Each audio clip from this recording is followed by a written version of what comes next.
안녕하세요. 요한계시록 45강 시간입니다. 이 시간에는 요한계시록 16장 1절부터 16절까지 말씀을 통해서 함께 은혜를 나누도록 하겠습니다. 제가 본문 말씀을 봉독합니다. 또 내가 들으니 성전에서 큰 음성이 나서 일곱 천사에게 말하되 너희는 가서 하나님의 진노의 일곱 대접을 땅에 쏟으라 하더라. 첫째가 가서 그 대접을 땅에 쏟음에 악하고 독한 헌대가 짐승의 표를 받은 사람들과 그 우상에게 경배하는 자들에게 나더라.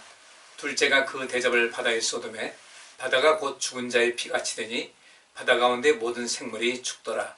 셋째가 그 대접을 강과 물 근원에 쏟음에 피가 되더라. 내가 들으니 물을 차지한 천사가 가로되 전에도 계셨고 시방도 계신 거룩하신 이여 이렇게 심판하시니 의로우시도다. 저희가 성도들과 선지자들의 피를 흘렸으므로 저희로 피를 마시게 하신 것이 합당하니이다 하더라. 또 내가 들으니 제단이 말하기를 그러하다 주 하나님 곧 전능하신 이시여 심판하시는 것이 참되시고 의로우시도다 하더라. 넷째가 그 대접을 해 쏟음에 해가 권세를 받아 불로 사람들을 태우니 사람들이 크게 태움에 태워진지라. 이 재앙들을 행하는 권세를 가지신 하나님의 이름을 회방하며 또 회개하여 영광을 주께 돌리지 아니하더라. 또 다섯째가 그 대접을 짐승의 보좌에 쏟으니 그 나라가 곧 어두워지며 사람들이 아파서 자기 혀를 깨물고 아픈 것과 종기로 인하여 하늘의 하나님을 회방하고 저희 행위를 회개치 아니하더라. 또 여섯째가 그 대접을 큰 강 유브라데에 쏟음에 강물이 말라서 동방에서 오는 왕들의 길이 예비되더라. 또 내가 보매 개구리 같은 새 더러운 영이 용의 입과 짐승의 입과 거짓 선지자의 입에서 나오니 저희는 귀신의 영이라. 이적을 행하여 온 천하 임금들에게 가서 하나님 곧 전능하신 이의 큰 날에 전쟁을 위하여 그들을 모으더라. 보라 내가 도적같이 오리니 누구든지 깨어 자기 옷을 지켜 벌거벗고 다니지 아니하며 자기의 부끄러움을 보이지 아니하는 자가 복이 있도다. 새 영이 히브리음으로 아마겟돈이라 하는 곳으로 왕들을 모으더라. 아멘. 자, 이 본문 말씀은 지난 그 15장에서 우리가 살펴본 대로 이제 마지막 그 재앙, 마지막 일곱 대접 재앙에 대한 이야기가 나와 있습니다. 오늘은 이제 첫 번째 대접부터 여섯 번째 대접까지 내용을 살펴볼 텐데요. 이것이 마지막 재앙이다라고 말씀하셨으니 이후로 이제 이 세상 모든 것이 하나님의 심판 가운데 있을 것이라는 것을 그 심판 그의 상황 속에 있을 것을 말씀하고 있습니다. 우리가 이 재앙이라고 할 때 출애굽기에 나오는 그 애굽의 재앙을 주로 떠올리게 되죠. 물론 그 외에도 많은 재앙적 사건, 사고가 이렇게 있기도 했지만은 우리가 이 요한계시록을 해석할 때 애굽에 내렸던 그 재앙과 좀 일치하는 부분, 유사한 부분이 많이 있기 때문에 그것과 한번 살펴볼 필요가 있습니다. 하나님께서는 이 이스라엘 백성들을 택하신 이유가 온 세상을 구원하시고자 하는 하나님의 그 제사장 나라로 삼기 위한 그런 목적이 있었기 때문에 어느 때가 되어서 하나님께서 모세를 통해서 이제 그 백성들을 이끌려고 하셨습니다. 그런데 이 애굽이라는 나라가 그들이 강력한 그 힘이 있으니까 80세 먹은 그 노인인 모세가 와서 이런저런 이야기를 할 때 잘 듣지 않겠죠. 모세는 그저 하나님 말씀을 전했을 뿐이고 이제 그 말씀을 증거하면서 하나님 말씀에 따르지 않게 되면 이 나라에 또 이 땅에 이 나라 모든 사람들에게 엄청난 재앙이 있을 것을 말씀을 그 하나님 말씀을 바로에게 전했어요.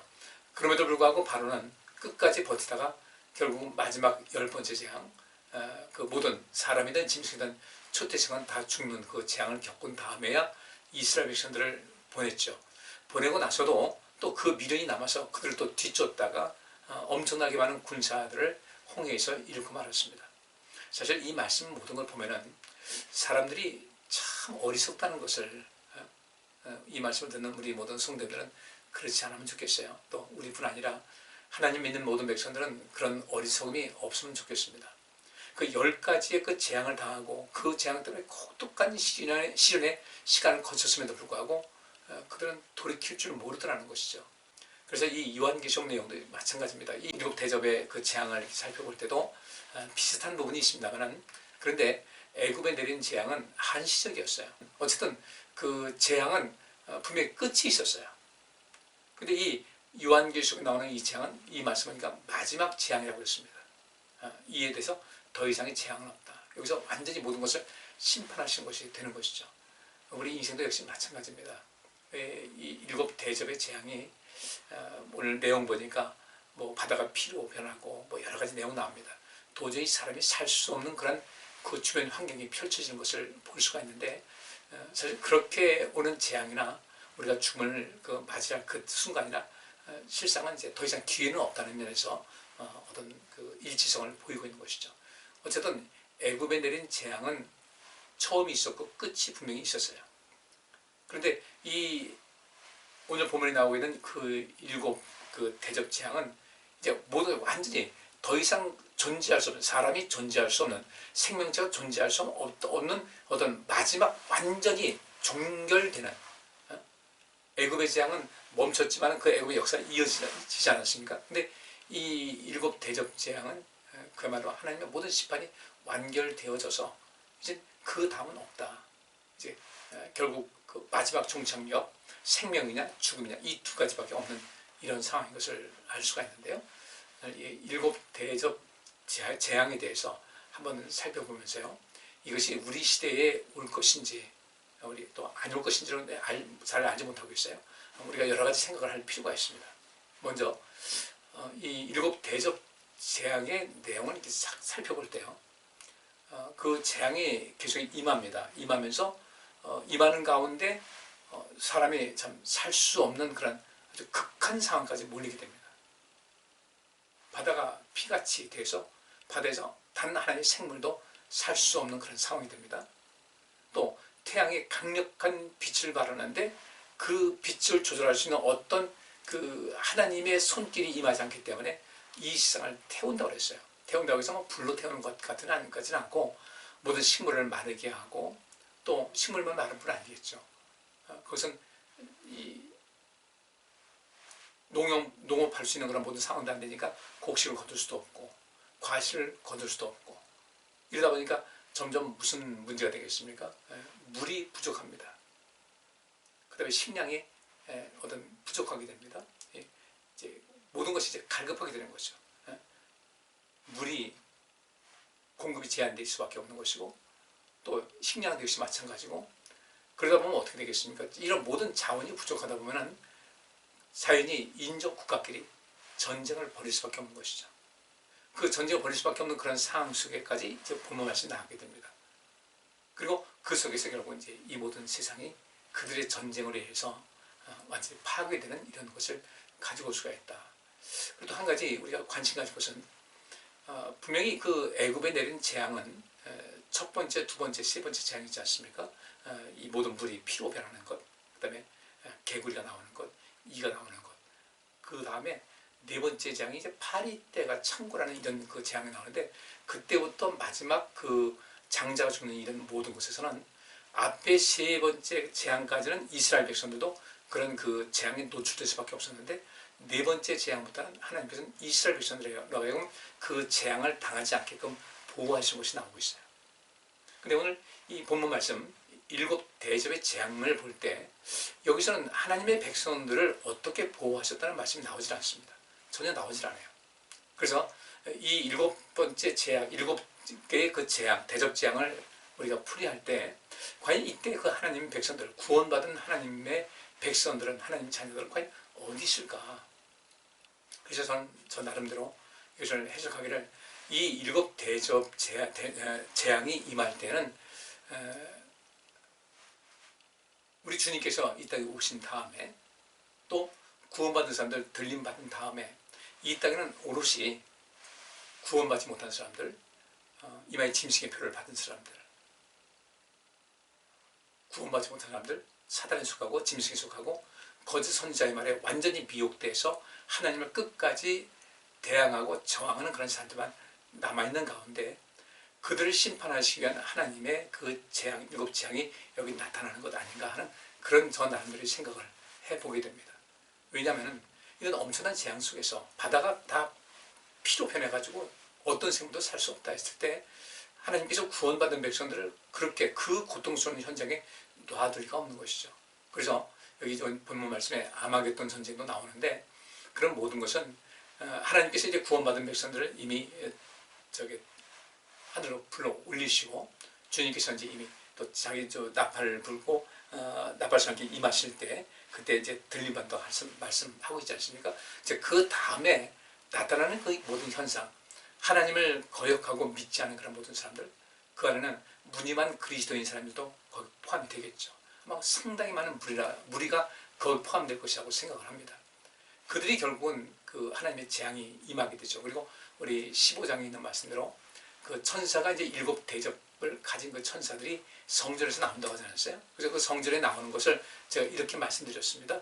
그리스도의 중보 사역이 이제 끝쳤다. 더 이상 그리스도께서 이 세상을 구원하시기 위한 어떤 수고도 하지 않는다. 그 중보 사역을 하지 않는다. 이들은 이제 기회가 완전히 차단됐다는 것이죠. 그리고 그 다음은 모르겠습니다. 이 7 대접 재앙이 임할 때 그때에 또 혹시 돌이켜서 육신은 죽임을 당하지만 구원받은 사람이 있는지 없는지는 전 말씀을 드릴 수가 없어요. 성경에서 그렇게 자세하게 말씀하고 있지 않으니까. 그런데 이렇게 그 7 대접 재앙이 이건 치명적인 것인데, 치명적인 것이고, 그래 그 물의 근원도 말라버리고 피가 떼고 바다가 피가 피빛이 되고 태양열이 장렬해서 식물도 자랄 수가 없고, 그래서 모든 물 부족과 식량 부족과 이런 모든 것 속에서 이제 나라와 나라 사이에 굉장히 심각한 전쟁, 어쨌든 있는 것을 빼셔야 되니까 강자가 뭐 독식하는 이런 식으로 모든 전쟁이 일어나고, 그것이 이제 전쟁이 확장되면서 마지막 그 전쟁 속에서 하나님의 심판으로 이 세상이 멸망당하는 것은 아닌가라는 그런 나름대로 생각을 해봅니다. 왜냐하면 이 성경 오늘 본문 말씀 속에서 하나님 믿는 백성들이 이 재앙 속에서 어떻게 보호를 받고 어떻게 피신이 있다는 말씀이 전혀 나오지 않기 때문에, 그럼 그 말씀이 나오지 않는다는 것은 이 땅에 7 대접이 쏟아지는 이 땅에 구원받은 백성들은 이미 주님의 나라에 가 있는 것 아닌가, 이런 생각을 제가 나름대로 해보는 거예요. 어쨌든 이렇게 우리가 해석하든 저렇게 해석하든 이 적은 그런 정보를 가지고, 성경에 나와 있는 정보를 가지고 이렇다 저렇다 할 수는 없지만은 분명히 알 것은, 우리가 15장, 14장, 15장 쭉 말씀 살펴보면은 그 이제 유리바다, 하나님의 그 나라를 말하고 있습니다. 거기서 하나님 보좌 앞에서 내승물과 24 장로들과 또 이 14만 4천이, 그리고 숱하게 많은 사람들이 흰옷을 입고 하나님을 찬양하는 그런 내용이 나옵니다. 구원받은 백성들이 거기서 다 모여 있음을 말하는 것이죠. 그리고 이제 16장에서 비로소 7 대접 재앙의 그 구체적인 모습이 나오고 있는데, 이 재앙 우리 빨리빨리 넘어가겠습니다. 어떤 재앙이냐, 굳이 이것을 많은 설명이 필요 없는 건데 어쨌든 치명적인 재앙이었어요. 여기서 뭐 사람이 죽어나가는 것은 뭐 매일매일 있는 것인데, 자 1절 말씀해 보세요. 또 내가 들으니 성전에서 큰 음성이 나서 7 천사에게 말하되 너희는 가서 하나님의 진노의 7 대접을 땅에 쏟으라 하더라 그랬어요. 그리고 2절 보니까 첫째가 가서 그 대접을 땅에 쏟음에 악하고 독한 헌대가 짐승의 표를 받은 사람들과 그 우상에게 경배하는 자들에게 나더라, 이렇게 말씀하고 있습니다. 이제 악하고 독한 헌대예요. 뭐 헌대라는 것은 지금 말하면 종기라든지 아주 악창, 어떤 그 피부병 이런 것을 이야기하는데, 그 악창이 나는 그 피부병 나는 것이 악하다고 그랬어요. 악하다. 이 악하다는 것이 카코스라는 단어가 쓰여졌는데, 이것은 결핍된 상태, 무능력이나 연약한, 또 불행한, 악한, 고통스러운, 파멸된 겁니다. 그러니까 이 거의 죽음에 그 가까운 엄청난 그 악하다는 것, 뭔가 결핍된 상태예요. 뭔가 어디 가서 희망을 볼 수 없는 그런 상태. 그래서 무능력하고 연약함밖에 그들에게 남은 것이 없다는 것이죠. 심히 불행해요. 심히 고통스러워요. 그런 그 악창과 그 헌대, 피부병이 날 것이다. 그 다음에 이 독하다고 그랬는데, 이 악하다, 독하다, 악하다는 것은 카코스, 독하다는 것은 포네로스인데 거의 유사어입니다. 뭐 이런 말이죠. 빨리, 즉시, 뭐 비슷한 말이죠, 그죠? 빨리 해라, 즉시 해라, 비슷한 말인데 말은 다른 거예요. 여기서 악하고 독한이라는 것도 바로 그런 의미입니다. 그래서 거의 의미가 비슷해요. 악하고 그 다음에 독하다는 것은 포네로스인데, 병든 사악한 불행을 가져오는 비참한 해로운 치명적인, 첫 번째 대접을 땅 쏟으니까 어떤 일이 나타나는가? 짐승의 표를 받은 사람들과 그 우상에게 경배하는 자들에게 악하고 독한 헌대가 나서 그들에게 심한 고통, 절망적이고 치명적이고 비참한 상태로 사람들이 빠지게 되더라는 겁니다. 일단은 그 사람들에게 이런 재앙이 임하기 시작했어요. 신체적인 어떤 질병적인 그런 재앙이 그 모든 사람에게 임하게 되는데, 이제 그 재앙이 하나씩 둘씩 더해갑니다. 3절 말씀에 둘째가 그 대접을 바다에 쏟음에 바다가 곧 죽은 자의 피같이 되니 바다 가운데 모든 생물이 죽었다 그랬어요. 바다 가운데 모든 생물이 죽었다는 것은 이제 그 바다 생물 가지고 우리 먹거리 얼마나 풍성하게 되겠습니까? 바다 가운데 모든 생물이 죽었어요. 그러면 이 사람들에게 이것도 엄청난 재앙입니다. 앞에서는 사람 몸에 그런 그 악창이 나서 고통스러운데, 이런 사람은 어쨌든 먹고 기운을 내야 될 텐데 바다에서 거둘 어떤 식량의 근원이 차단이 된 거예요. 바다가 그렇게 됐어요. 4절 보니까 셋째가 그 대접을 강과 물 근원에 쏟음에 피가 됐다 그랬어요. 강도 피가 됐습니다. 물 근원, 샘물도 피가 됐습니다. 맞출 수가 없는 거죠. 5절 말씀에 내가 들으니 물을 차지한 천사가 가로되 전에도 계셨고 시방도 계신 거룩하시니요 이렇게 심판하시니 의로우십니다 그랬습니다. 현대어 성경에서는 이렇게 번역을 했습니다. 나는 물을 주관하는 이 천사가 이렇게 말하는 것을 들었습니다. 지금도 계시고 전에도 계셨던 거룩하신 분이시요 주께서 내린 이 심판은 정당하십니다. 그렇게 바다를 피로 만들고 그 다음에 강과 물 근원을 피로 만들어 버렸어요. 자, 그러면 이제는 여러분들 바다가 피가 됐습니다. 플랑크톤은 살 수 없겠죠, 그죠? 그런데 지구상의 그 산소를 공급하는 것의 70%가 바다에 있는 플랑크톤에 의해서 산소가 공급이 됩니다. 바다가 다 죽었다? 심각한 산소 부족이 나타나게 되겠죠. 엄청난 재앙입니다. 이것은요. 사람들이 이제 호흡을 제대로 할 수 없는 산소 부족의 현상이 나타나게 되고 먹거리 근원이 차단이 되는 거죠. 무엇보다도 사람이 물을 마셔야 되는데 강이 피로 변했어요. 샘 근원이 이제 피로 변했습니다. 마실 수가 없어요. 이제 뭐에 의지하겠습니까? 어쨌든 피로, 이 바다와 강물이 피로 변했다 할지라도 태양이 내리쬐면 물이 증발하겠죠. 그래서 구름이 돼가지고 비가 내릴 겁니다. 그럼 그 빗물만 마시고 살아갈 수밖에 없는 것인데 그 비가 때에 맞춰서 내릴 일은 없다는 것이죠. 건기와 우기가 확연한 가운데 그때 만약에 그 당시가 그런 때가 이런 재앙이 임할 때가 건기였다고 할 때는 기대할 것이 아무것도 없다는 것이에요. 그러면 이제 그들은 어떻게 하겠습니까? 지하수를 파겠죠. 그 지하수 파는 것도 여기서 어떻게 또 이것도 경쟁이 되는 거예요. 물의 전쟁이 시작이 되는 겁니다.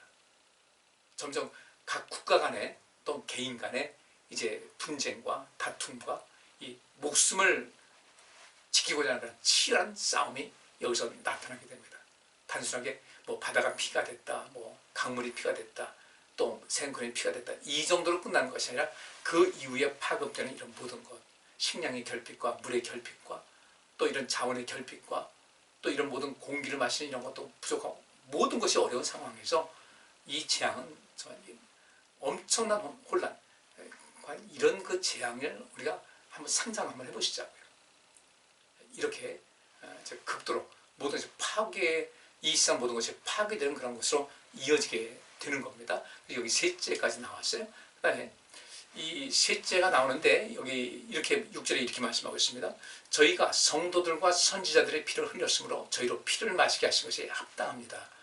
왜 이 바다를 피로 만들었을까? 바닷물과 또 강물과 그 다음에 샘의 근원 다 피가 됐습니다.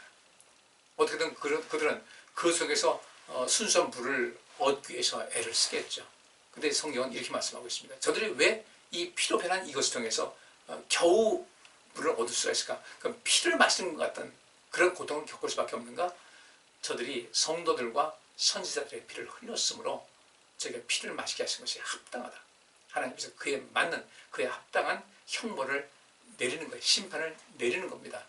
그래 또 들으니까 7절에 또 내가 들으니 제단이 말하기를, 이 제단은 그 제단에서는 희생제물을 해가지고 하는데 이제 태워서 연기로 또 향유로 드리는 거 아니겠습니까? 그 제단이 말하기를, 그 피 흘린 자들이 말하기를, 믿음을 지키고 복음을 전파하다가 피 흘린 그 선지자들, 그 순교자들의 그 피를 말하는 겁니다. 제단이 말하기를 그러하다 주 하나님 곧 전능하신 이시여 심판하신 것이 참되시고 의로우시도다 하더라. 하나님의 심판이 의로우시다는 겁니다. 우리가 왜 신앙생활을 열심히 하고 믿음대로 살아야 되는지 아십니까? 우리가 그렇게 살아갈 때 그렇게 믿음을 지키고 하나님 말씀의 원리대로 살고자 하는 그런 사람들에게는 반드시 그 상급이 주어진다는 거예요. 그들이 억울함을 느꼈겠죠. 억울하게 죽임당하고 고난당하고. 근데 이제 하나님께서는 그렇게 불의를 행한 자, 악을 행한 자들에게 철저하게 응징을 하시는 거예요. 이때 그 모든 사람들이 주님의 나라에서 그 속에서 하나님께서는 의로우시도다. 하나님이 이렇게 모든 세상을 심판하신다. 그래서 우리가 예수님께서 말씀하신 대로 너희는 먼저 하나님의 나라와 하나님의 의를 구하라는 것. 우리가 옳고 그름을 알아서 바르게 인생을 살아가는 이 생활, 바르게 살기 위해서 우리가 인생이 어떻게 우리가 바르게 완벽하게 살 수가 있어요? 그렇지 못하지만 바르게 살기 위해서 힘을 다하셨을 때 여러분의 삶은 정말로 하나님의 의로하심과 은혜, 그리고 우리가 그렇게 살아왔던 것이 왜 소중했던 것인지, 우리가 정말 우리 그렇게 살기를 잘했다라고 서로 칭찬하고 박수 쳐주고 격려하고 함께 기뻐할 수 있는 날이 오게 된다는 것이죠. 신앙생활 열심히 하셔야 됩니다. 그래야만 우리 이런 치명적인 결과가 오질 않아요. 근데 만약에 이것이 앞으로 다가올 그런 일이기도 하겠죠. 문제는 우리는 그때를 우리가 이런 일이 벌어지기 전에 내가 죽게 되면 뭐 이런 것은 내가 신경 안 쓰겠지 하지만은 실제로 구원받지 못한 사람들이 이후에 하나님의 형벌의 장소에 가서, 천국이 아닌 그 영벌에 처하는 장소가 있죠. 영벌에 처하는 장소에서 이와 똑같은 고통을 영원토록 받을 수밖에 없다는 겁니다. 흔히 우리가 하는 말이 지옥이라는 그런 말 그러지 않습니까? 그 지옥 이보다 더할 겁니다. 그러니까 우리는 그곳에 가지 않기 위해서, 그곳이 아닌 우리 하나님과 더불어 영원토록 그 영생수를 마시고 영원한 생명의 열매를 맞으면서 하나님과 더불어 기뻐하고 영원한 행복을 누릴 수 있는 이런 모든 것, 1000년 동안 왕노릇하면서, 1000년이라는 것은 단순하게 1000년을 말하는 건 아니야. 영원토록이라는 것을 말씀하고 있는 것이에요. 그런 인생을 살아갈 수 있는 것이 지금 우리가 어떻게 사느냐, 우리 신앙생활 어떻게 하느냐에 달려있다는 것입니다. 열심히 하셔야 돼요. 우리 신앙생활 그냥 그 쉬엄쉬엄 떠듬떠듬 띄엄띄엄 용납이 안 돼요. 우리가 애쓴 만큼 주님의 나라에서 큰 상급을 얻게 될 줄 믿습니다. 그리고 넷째 대접을 쏟습니다. 8절 말씀하니까 넷째가 그 대접을 해 쏟음에 해가 권세를 받아 불로 사람들을 태웠다 그랬어요. 이 태운다는 것은 카우마티조라는 단어인데, 이 태운이 곧 시들어버리다, 열기로 말리다, 열병을 앓다는 거예요. 열병을 앓다는 거. 열사병, 일사병이죠, 그죠? 온열병이라고 그래요. 온열병. 여름에 그 열 때문에 나는 거예요. 열사병, 일사병. 아주 다 치명적인 겁니다. 그 햇빛이 뜨거우니까 열병을 앓게 돼요. 온열병이 생기게 돼요. 그리고 이 세상 모든 초목은 다 말라버리게 되죠. 하나님이 열기로 말리는 겁니다. 요즘도 지구가 뜨거워지고 있다고 얘기를 하는데 그건 이유가 아니라는 겁니다.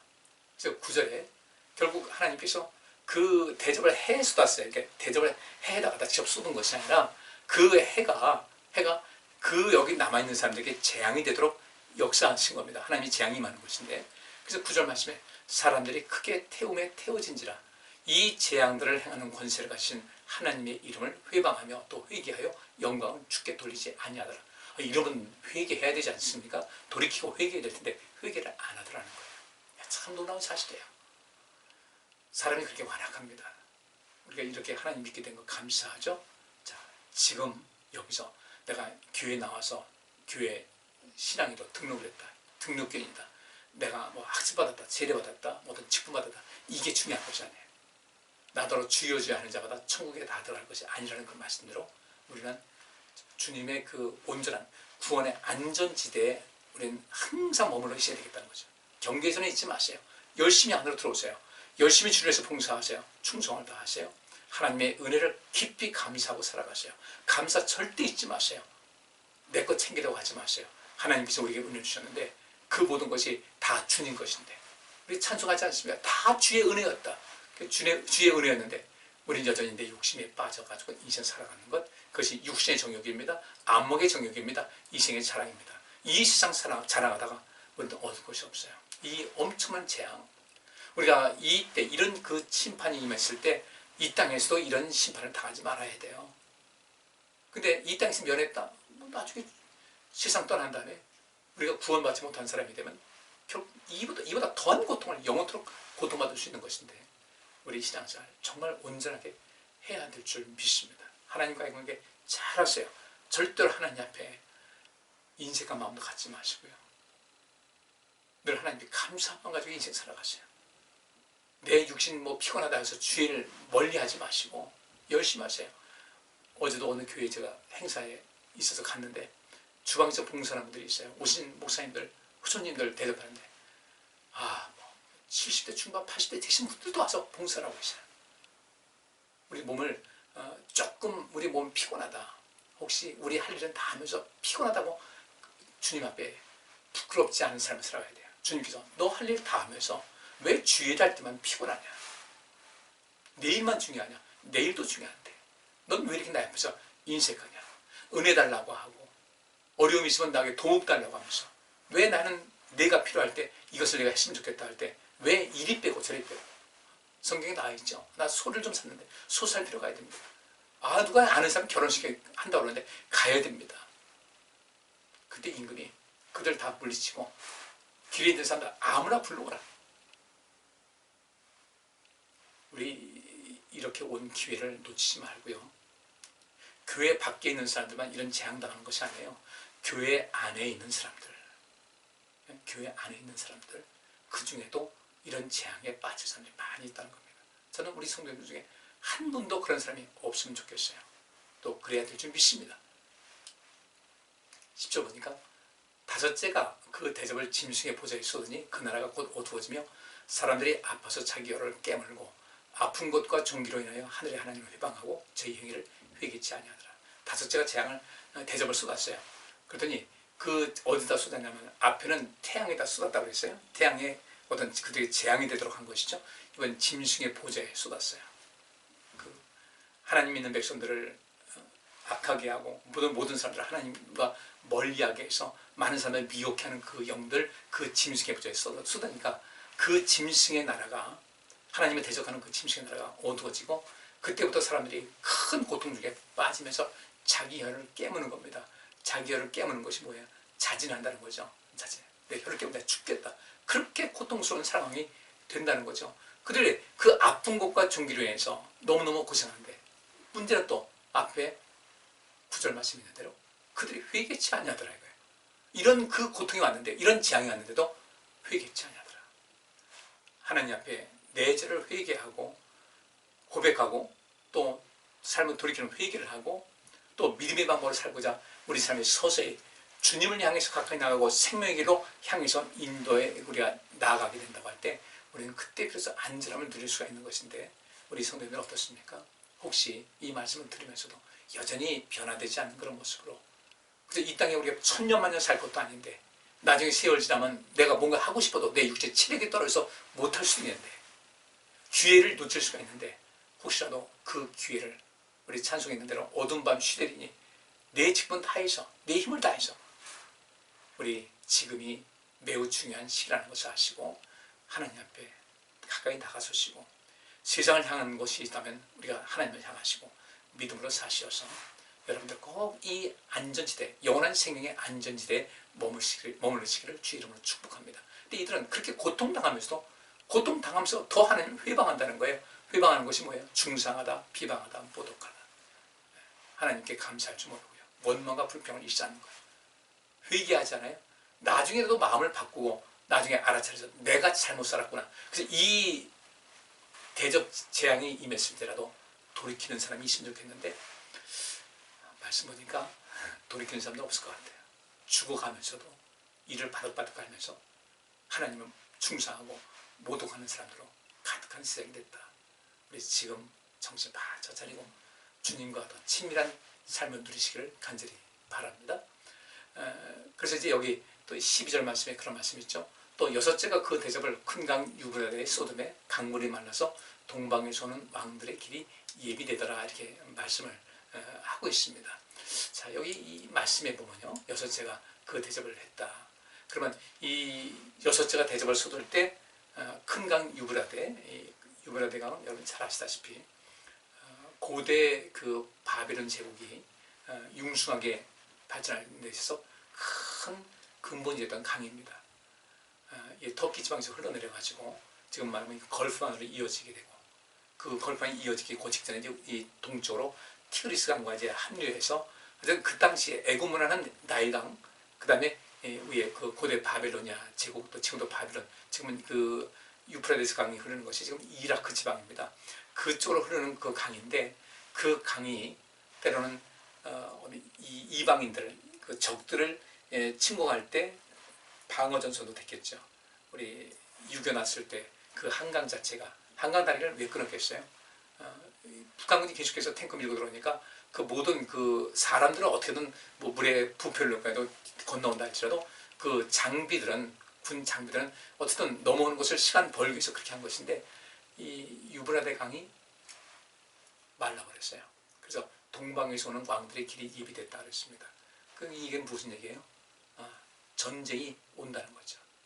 군사들이 침입하기가 너무 쉽게 됐다. 강들이 많으니까 그냥 육지로 온다가지고 상대방 적들이 치고 오는 거예요.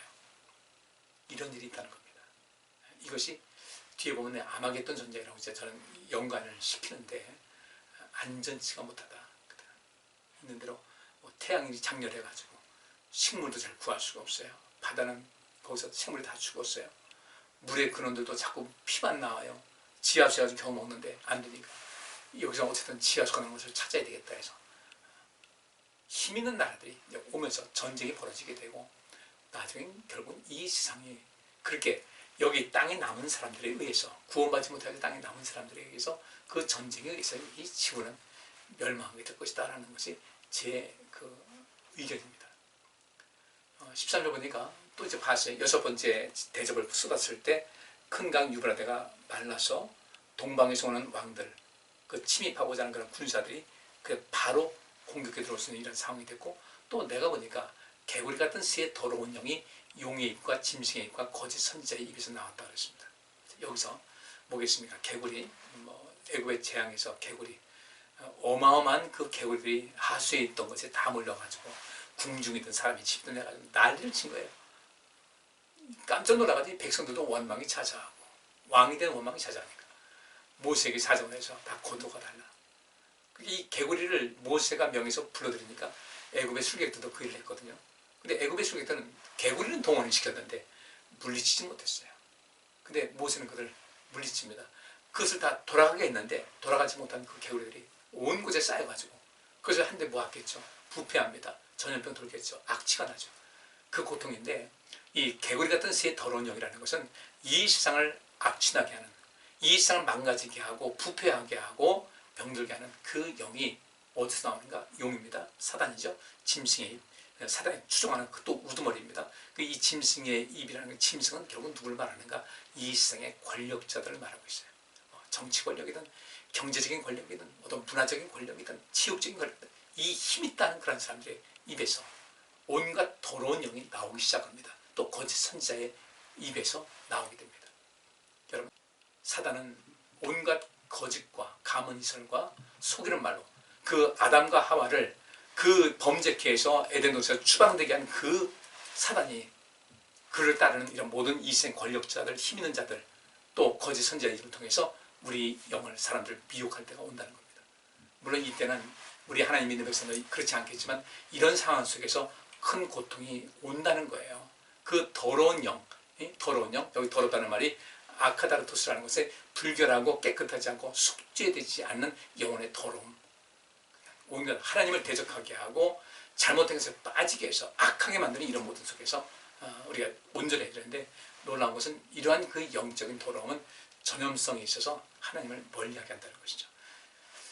기왕이면 우리 하나님을 잘 섬기는 사람을 가까이 하세요. 그래야 우리 인생이 온전하게 됩니다. 거기서 더러운 영에 대해서 이렇게 얘기합니다. 저희는 귀신의 영이라 이적을 행하여 온천한 임금들에게 가서 하나님 곧 전능하신 이의 큰 날에 전쟁을 위하여 그들을 모으더라. 여기 있죠. 온천한 임금들에게 가서, 이 임금들이 뭐겠습니까? 짐승의 입이에요. 짐승의. 그 짐승을 바로 온천한 임금을 말하는 겁니다. 그들은 큰 권력을 가지고 사람들을 미혹을 하거든요. 결국 죽음에 빠뜨리는 거예요.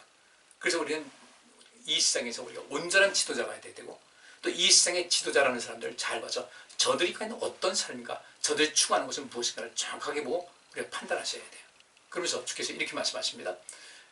15절, 보라 내가 도적같이 오리니 누구든지 깨어 자기 옷을 지켜 벌거벗고 다니지 아니하며 자기의 부끄러움을 보이지 아니하는 자가 복이 있도다 그랬어요. 여러분들, 바울이 이 말씀을 했고요. 예수님께서 이 말씀 자주 하셨습니다. 도적같이 오겠다. 이건 주님께서 하신 말씀이에요. 이것은 삽입구라고 볼 수가 있습니다. 다 이런 재앙이 올 테니까. 지금 이 말씀은 요한계시록은 사도 요한이 쓰고 있지 않습니까? 그 당시 하나님 믿는 백성들, 그 이후에도 우리가 지금까지 우리 하나님 믿는 백성들에게 주님께서 이런 재앙이 올 것이니 너희는 이런 재앙 속에 빠지지 않도록, 지금 주님께서 다시 오신다 할지라도 이런 재앙에 빠지지 않도록, 우리가 주님께서 우리를 부르셔서 천국에 죽음을 당한다 할지라도 절대로 이런 일이 그 영원한 세계에서 벌어지지 않도록 어떻게 할 것인가? 자기의 부끄러움을 보이지 말아라. 자기 옷을 지켜 벌거벗고 다니지 말아라. 여기서 자기 옷은 무엇입니까? 그리스도로 옷 입는 것을, 그리스도를 벗어던지고 인간의 뜻대로 살다가 고통당하지 말라는 거예요. 그래서 마태복음 29장 10절과 13절 예수님께서 하신 말씀입니다. 거기 12절에 말씀이죠. 대답하여 그러되 진실로 너희에게 이르노니 내가 너희를 알지 못하느라 하였느니라. 미련한 다섯 처녀, 이게 말하는 거예요. 그런즉 깨어있으라. 너희는 그날과 그 시를 알지 못한다. 마지막 절 보니까 16절에 새 영이, 새 영, 용의 입, 그 다음에 짐승의 입, 거짓 선지자의 입이죠. 이 새 영이 히브리음으로 아마겟돈이라는 곳으로 왕들을 모아요. 하나님의 대적에서 싸우겠다는 것이죠. 여기 앞에 우리 12절 말씀에 이런 말씀 봤죠. 또 여섯째가 그 대적을 큰 강 유브라데에 쏟음에 강물이 말라서 동방에서 오는 왕들의 길이 예비되더라. 엄청난 전쟁이 벌어질 것을 말씀을 하고 있는데, 여기서도 마찬가지로 하나님을 믿는 백성들과 전쟁을 한다는 그런 개념이 아니에요. 누구하고 싸우려고요? 하나님과 대적해서 싸우려고 한다는 겁니다. 그럼 거기서 어떤 일이 있을까? 앞으로 다가올 일이니까 우리는 몰라요. 우리 여기 있는 말씀대로 아마겟돈 전쟁이라는, 그 아마겟돈이 여기서 한 번 쓰였거든요. 아마겟돈 전쟁이어가지고 아무리 핵무기 때문에 다 지구가 멸망할 것이다. 물론 그런 전쟁도 지금은 옛날부터 지금까지 전쟁은 계속 있어온 것이지만은, 하나님께서 그 일곱 대접의 그 엄청난 재앙이 임할 때 우리는 과연 어디 있을까? 하나님께서는 어쨌든 하나님께서는 철저하게 그들을 보호하신다. 그래서 우리는 항상 안전한 거예요. 그 안전지대에 늘 머무시고 안전한 하나님의 품에 늘 머무시고, 주님께서 원하시면 주님께서 원하시는 것을 언제든 가겠습니다. 14만 4천 그거 아니에요. 주께서 원하시는 것은 무엇이든지 하는 사람, 주께서 가라는 것은 어디든지 가는 사람, 하라는 것은 얼마든지 할 수 있는 사람, 그렇다고 해서 우리 주님께서 우리를 함부로 대하시겠어요? 아니라는 거죠. 주를 위해서 힘을 다하시고 믿음을 온전히 지키는 우리 모든 성도님들 되시기를 주의 이름으로 축복합니다. 기도합니다.